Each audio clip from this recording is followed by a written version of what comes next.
going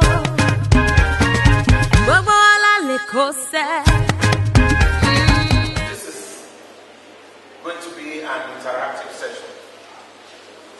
This is the greatest moment in the history of the public service in Lagos State.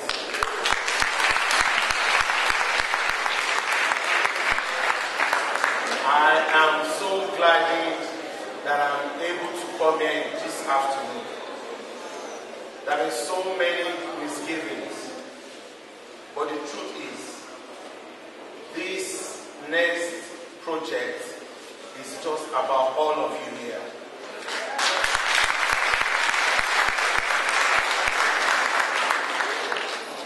We have proven that joining the civil service is to say that civil service is a noble service.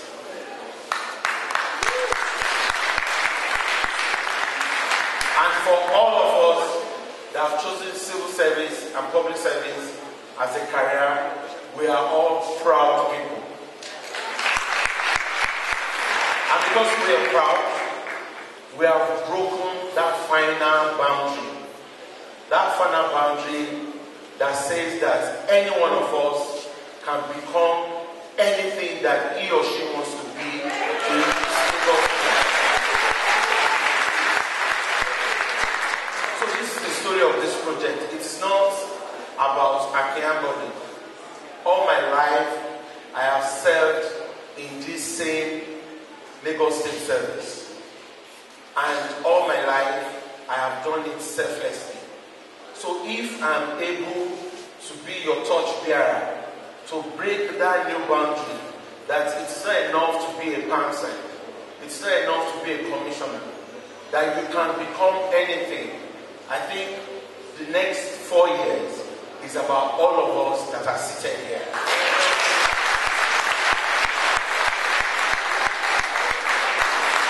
I'm not going to talk too much, I just want to interact. There have been so many misgivings out there, and I just think, I like to talk frontally. It's on record, and the people are here. I left the civil service voluntarily in August 2012. The records are there. If anybody tells you and says that something went wrong, or money was missing, or anything, believe me, I'm here this afternoon. You can ask me any questions. I will defend myself. I left because it was just time to leave. Beyond that, we've talked about issues about leave bonus. But you know what? The truth is this. There is nobody that can protect your interest in the next 4 years than myself.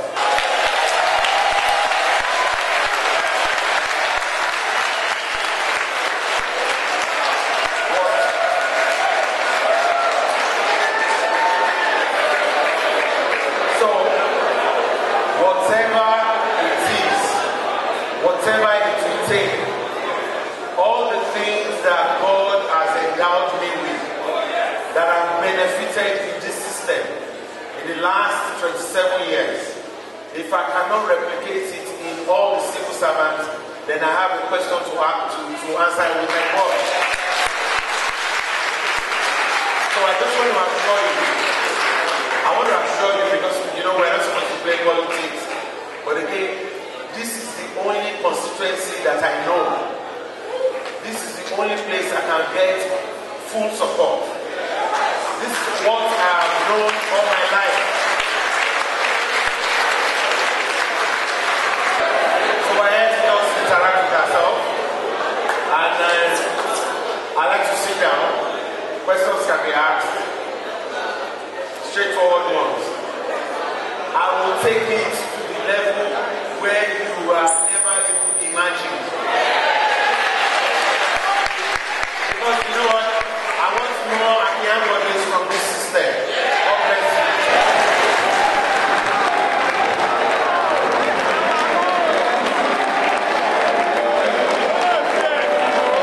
My name is Dr. John from Ministry of Economic Planning and Budget.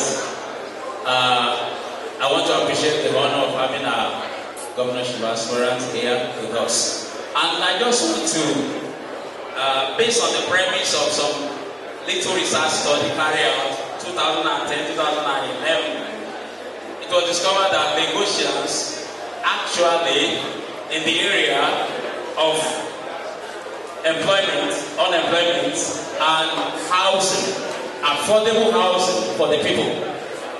These were written down in a book that I authored. But I want to find out, because I've been following our governorship aspirant, and very good idea of having, candidate, thank you for that correction, of having a big program of this 25 billion employment trust fund. I want him to shed light for us on how to tackle employment in that area. That's one. Two, which way will it be able to sustainably tackle housing problem, to have affordable housing for mass of Lagosians? Thank you. Because of the nature of my work, we go to schools to inspect teachers and students. So I will still suggest that maybe there will still be another session with the teachers of Lagos State.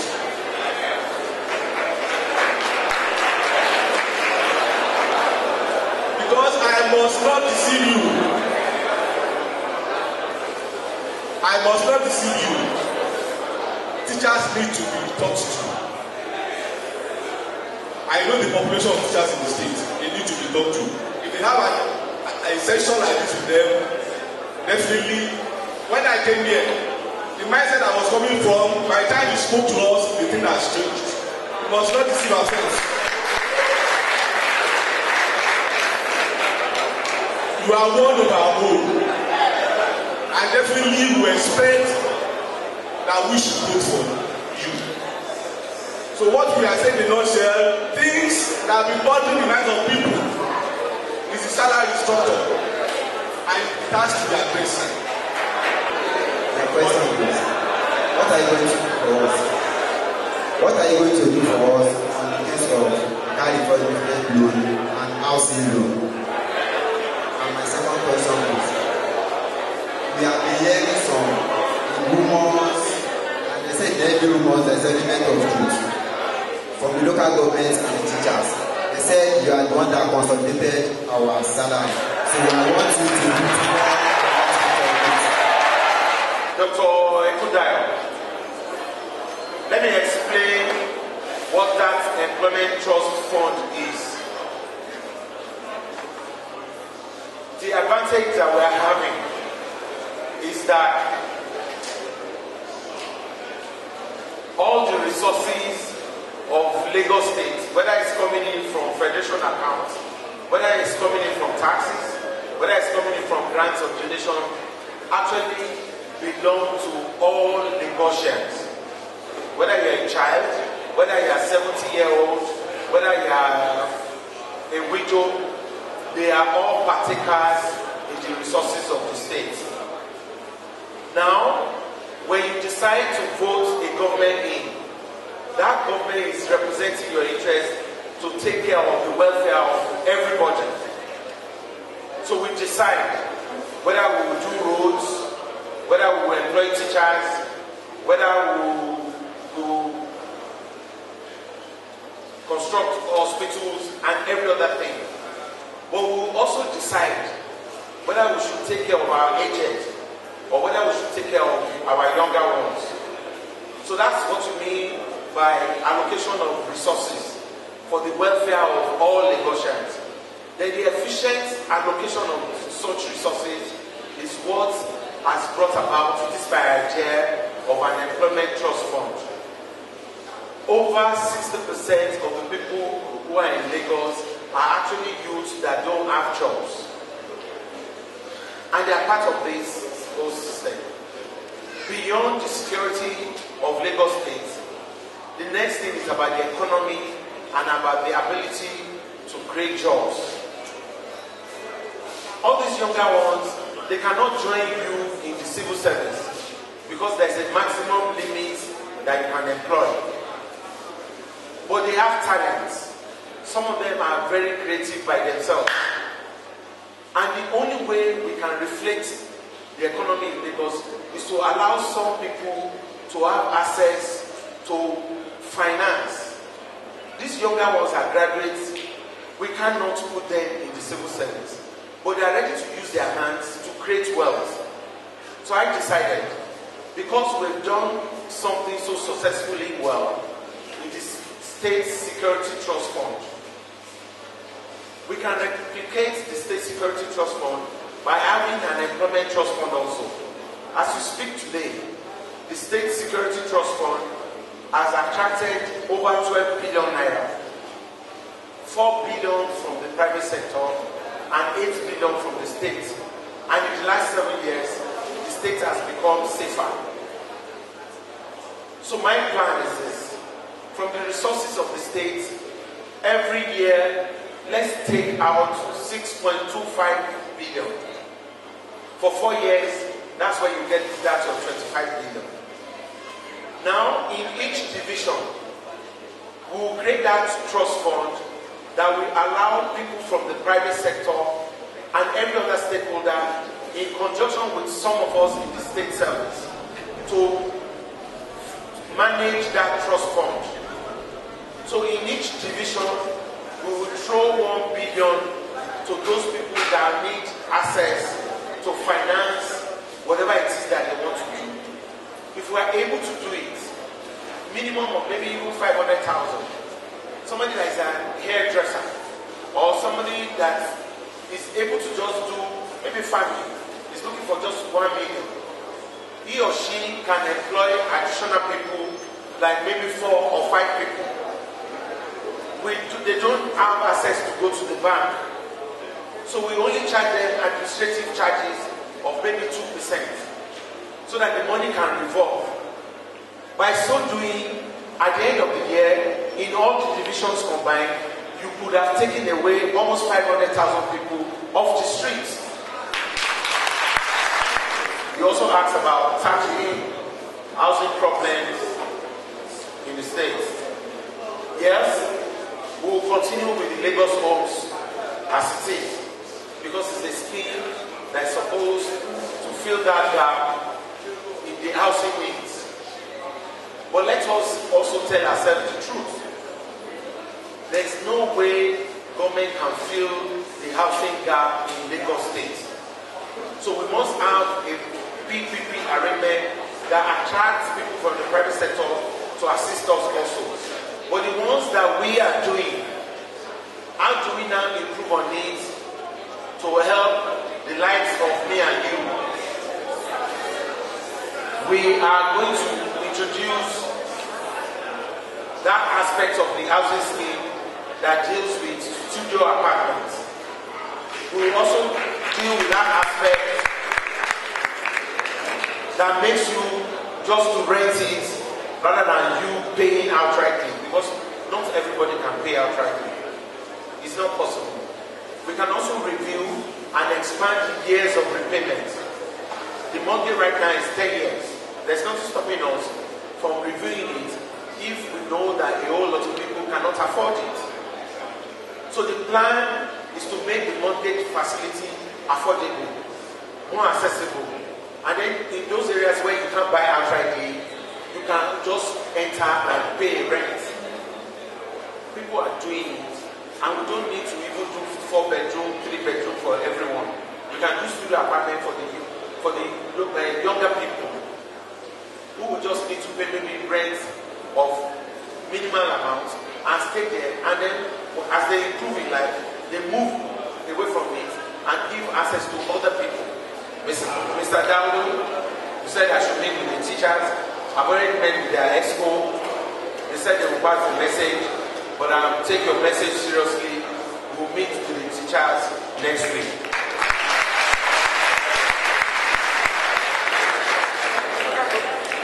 And yes, Nubia and local government staff were meeting with them. But the most important one I said was on salary structure. Abi?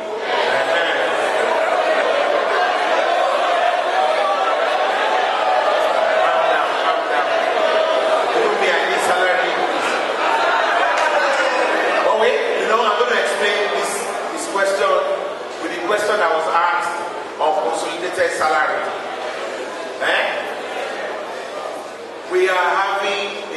major challenge on communication. So it's better that people listen now so that I can communicate very well.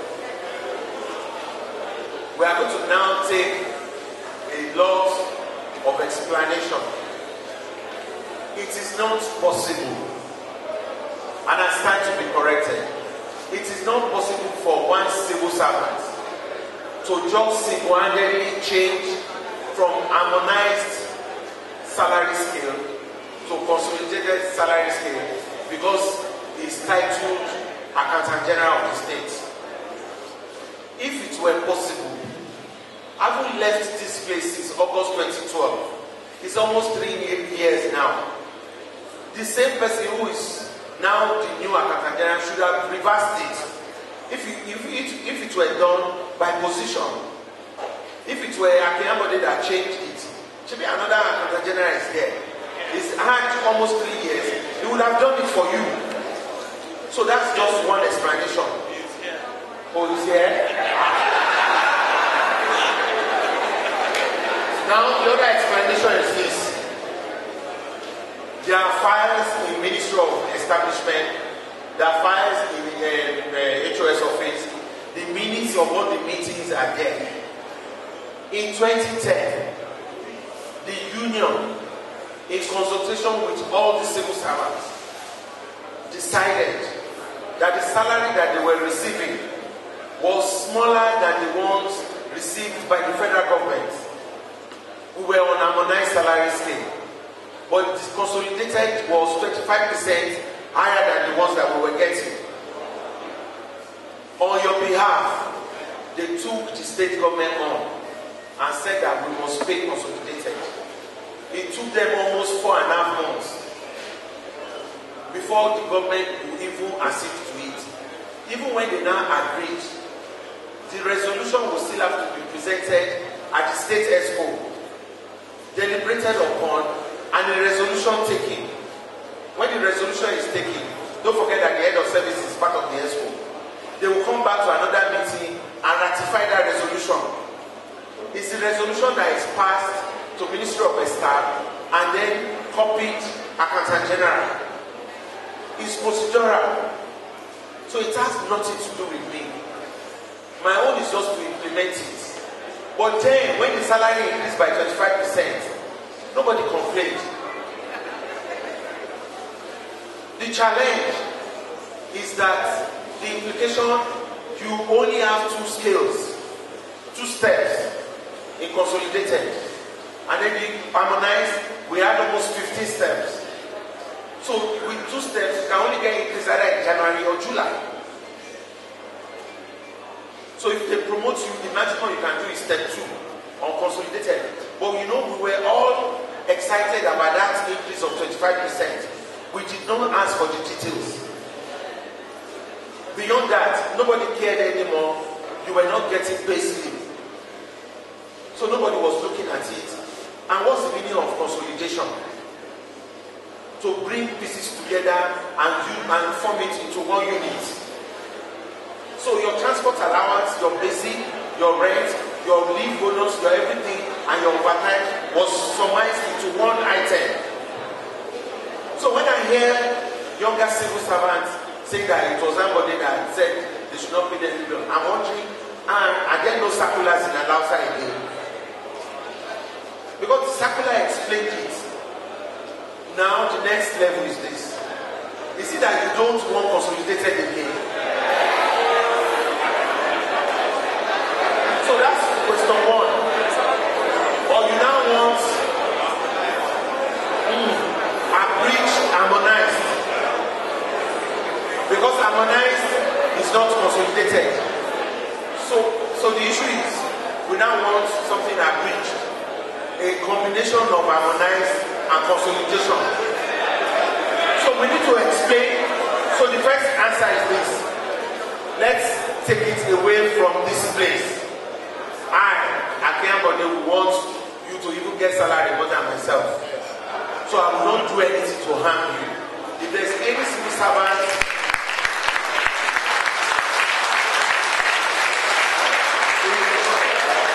if there's any civil servant that will look for your future. Look, let me tell you, the money we are getting, the disposable income on what you are getting is even, you know, insulting to the kind of integrity or the kind of work that you do. That is an issue for another day entirely. We are having directors who we cannot be proud of to say they are directors outside. How? So those are the kind of issues that are of concern to me. Forget about whether consolidation or harmonized. There are greater things coming beyond that.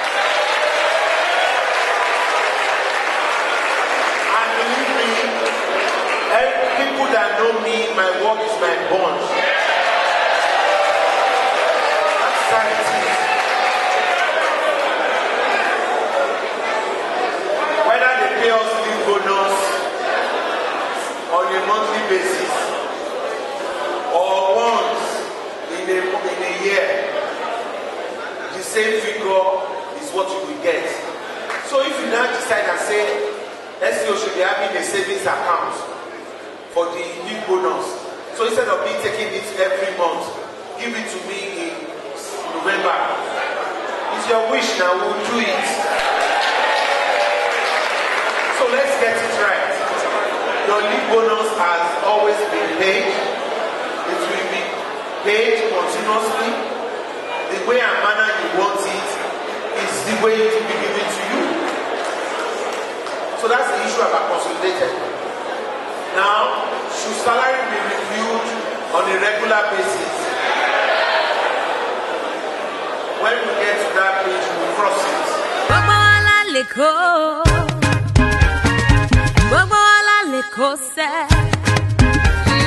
Everybody loves